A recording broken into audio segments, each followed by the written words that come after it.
And so in a culture, you will always get the behavior you reward, and you will always get the behavior that you model. So when you choose to eat last, and you set that example, and you know this as well as anybody who's ever served, right? What ends up happening is when you run out of food, your people will all give a little bit of their food to feed their leader. You take care of your people, you eat last, your people will always take care of you and make sure you're fed. And I know everybody who started, that's very good. Everyone who started a practice, when you're starting off, there's months where you don't get paid, but everybody else gets paid. All of us have been there, where you're living on your credit cards, but you always take care of the team. And I will say, our vice president of culture we're very mindful of all of our employees, not just the high-paid ones, but the ones we really worry about are the ones, the lower wages. If there's a glitch that happens, it affects them much more than if there's a snafu and where the paychecks come out late.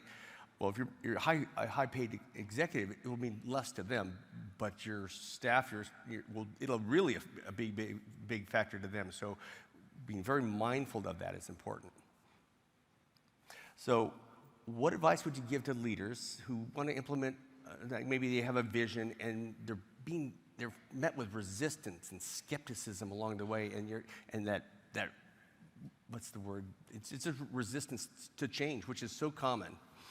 My friend Bob Chapman, when he was younger, he was having a crisis of faith. And so he went to his priest, and he says, I don't think I believe in God. And his priest said, good thing God still believes in you. People come along at different times.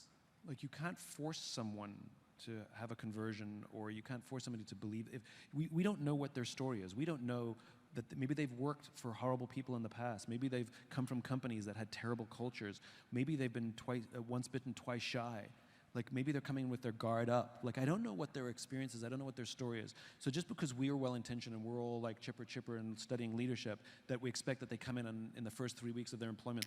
How come you're not all in? Everybody else here is all in. Like, you got to meet people where they are. Some people jump right in head first, and they're really excited when they come into a new culture. And some people are slower.